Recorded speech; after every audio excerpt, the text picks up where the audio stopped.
O Senhor é meu pastor, nada me faltará. Caminhar me faz por verdes pastos, guia-me mansamente a águas tranquilas, refrigera minha alma. Guia-me pelas veredas da justiça, por amor ao seu nome.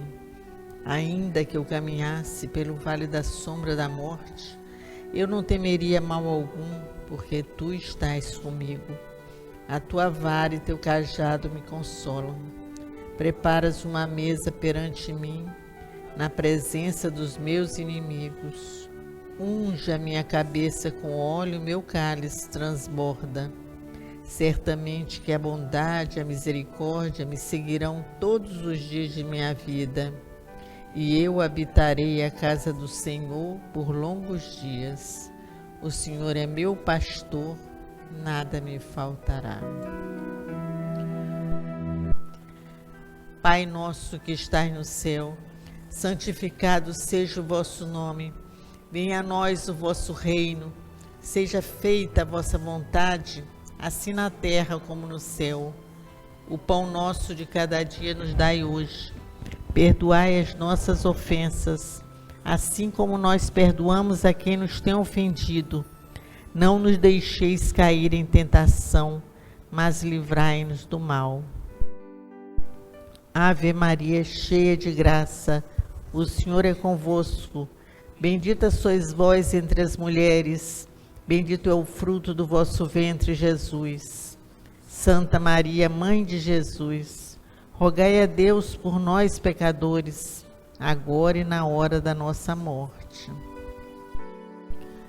Jesus amado, Pai de poder e bondade, nesse momento, nos colocamos diante de vós, agradecendo a oportunidade de estarmos aqui, rogando a vossa bênção e a vossa misericórdia, mas principalmente agradecendo por tudo que o Senhor tem feito por todos nós, pela força que nos dá, pela nossa vida, pela nossa proteção.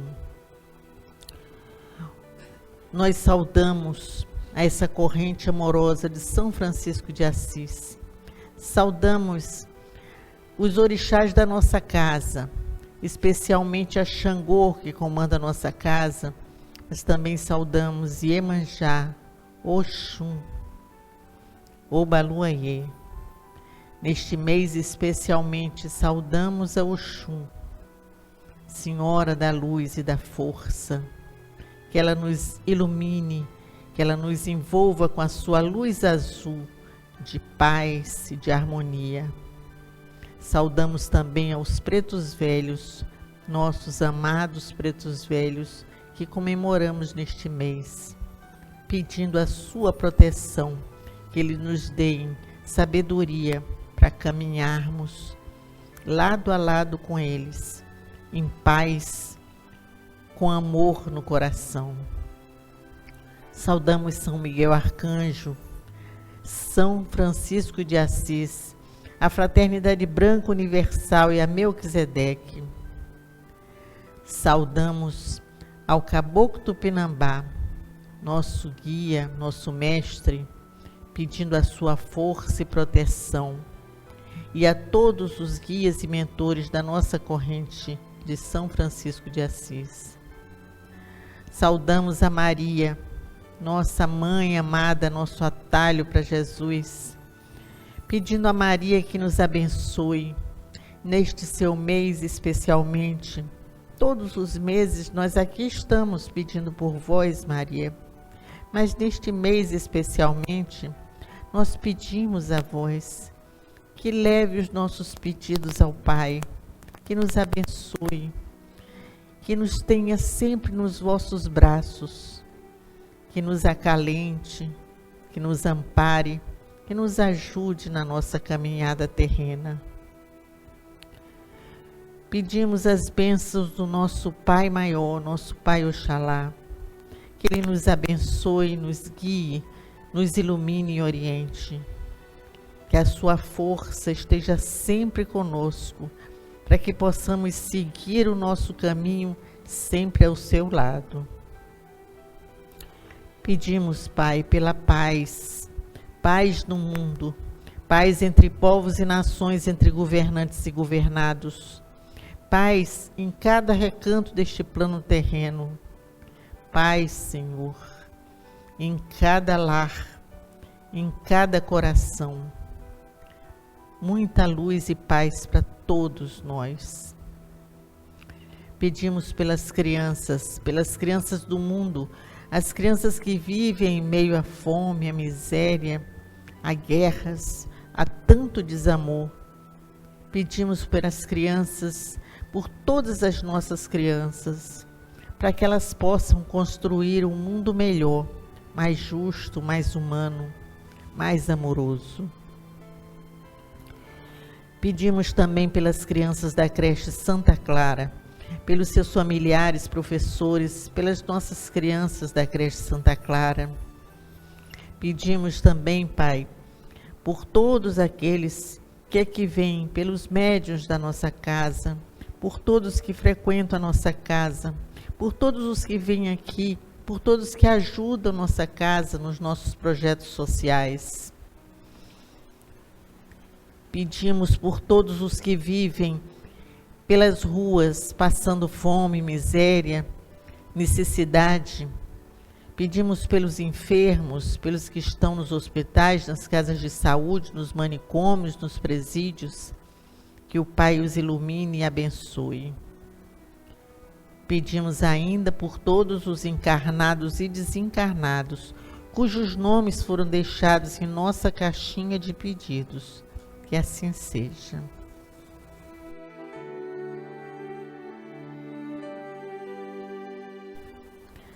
Na sabedoria do Evangelho de Torres Pastorino, os primeiros entusiastas. João capítulo 2, versículos 23 a 25. Estando ele em Jerusalém na festa da Páscoa, ao verem as demonstrações que dava, creram em seu nome. Mas o próprio Jesus não confiava neles, porque conhecia todos. E não precisava que alguém lhe desse testemunho do homem, pois ele mesmo sabia o que havia no homem. Esses 3 versículos de João dão-nos conta da impressão que o ensino de Jesus teve sobre a multidão. Em vendo as curas inexplicáveis que praticava, e ao ouvir as palavras de sabedoria que de sua boca provinham, muitos do povo acreditaram nele.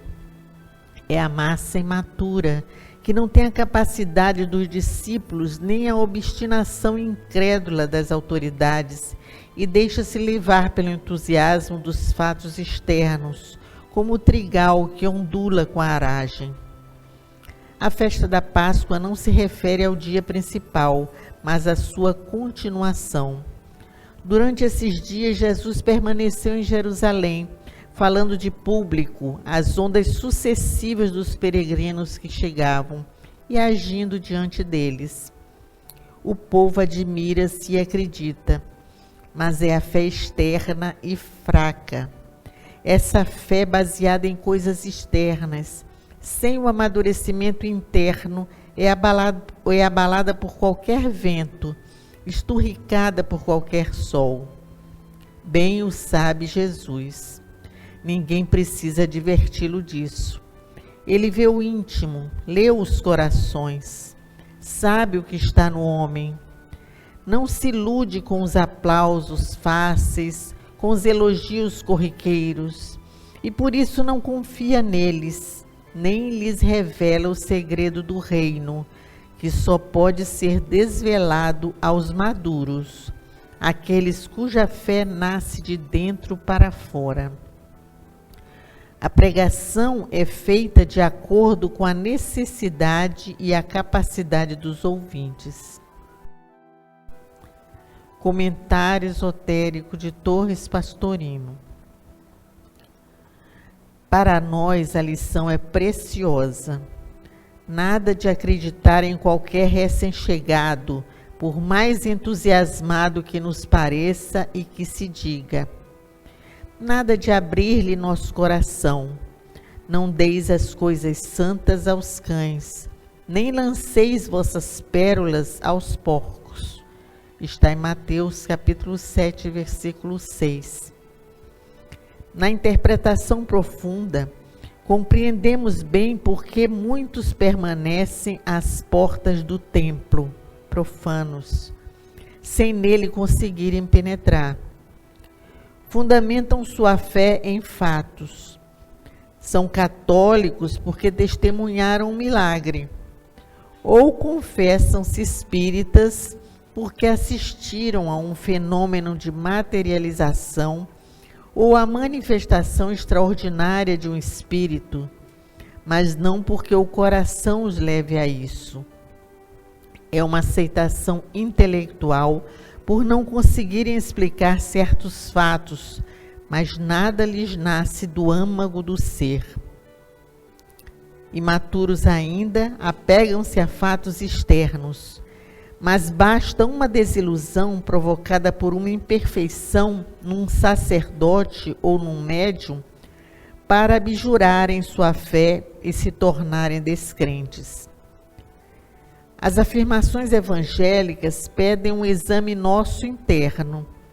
Seremos ainda profanos, ofuscados pela exterioridade dos fenômenos? Daí o Espírito que habita em nós, nosso eu profundo, que nos conhece, não precisar de nenhum testemunho de nosso intelecto, de nenhuma confissão de nossa personalidade. Ele conhece o que existe no homem e por isso aguarda pacientemente de cada personalidade o momento certo. Porque certas criaturas se sentem chamadas e respondem, porque outras não se sentem chamadas pela voz interior. O Espírito sabe que não adianta chamar as personalidades ainda imaturas, surdas à sua voz. Lancemos a semente. Quem tiver ouvidos de ouvir, ouvirá. Ninguém chegará nem antes nem depois da hora que lhe é própria. O Espírito age onde quer. Está em João, capítulo 3, versículo 8.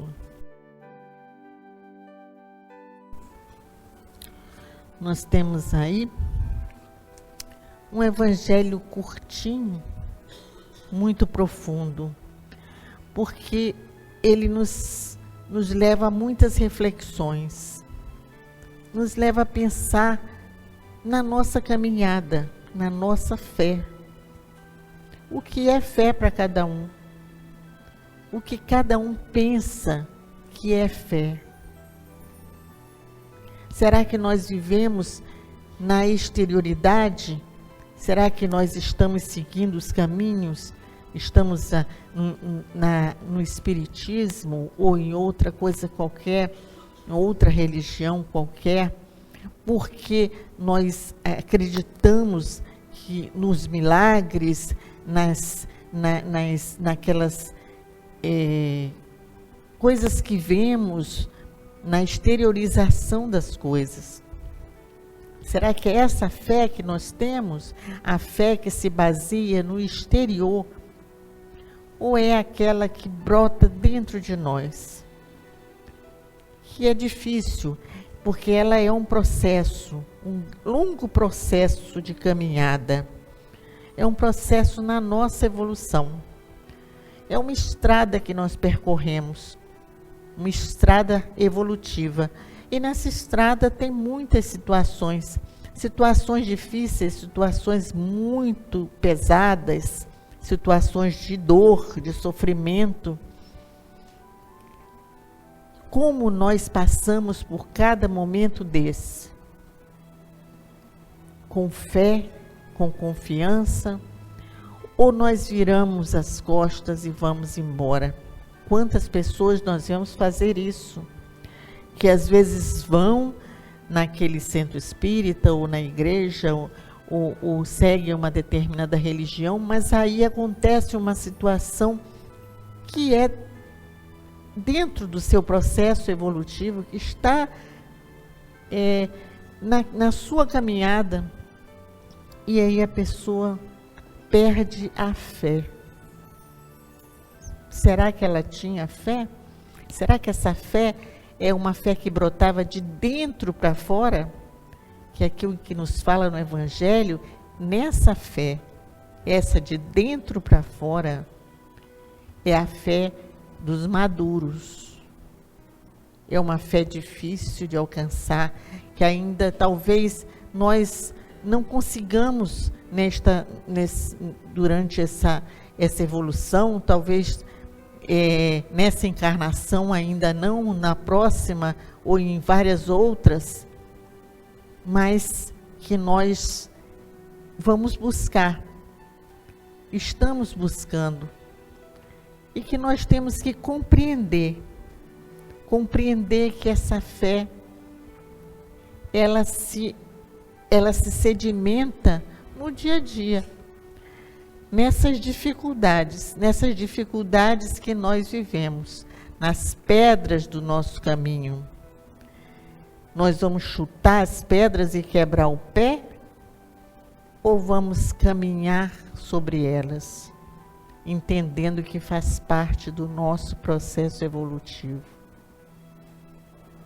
Isso tudo nos leva a esse processo de reflexão, para que nós possamos ouvir o nosso eu interior, esse eu interior que é essa luz divina. Cada vez que nós nos colocamos ouvindo essa voz interior, que é a voz divina, nós conseguimos caminhar um pouquinho mais, subir um pequeno degrau no nosso processo evolutivo, pedindo a força. Porque muitas vezes nós pedimos só que nós sejamos impedidos de sofrer aquela situação. Nós pedimos que saia do nosso caminho aquela situação. Pode ser que saia, pode ser que nós consigamos isso, porque faz parte também do nosso processo conseguir. Mas pode ser que não. Pode ser que a gente passe por aquilo.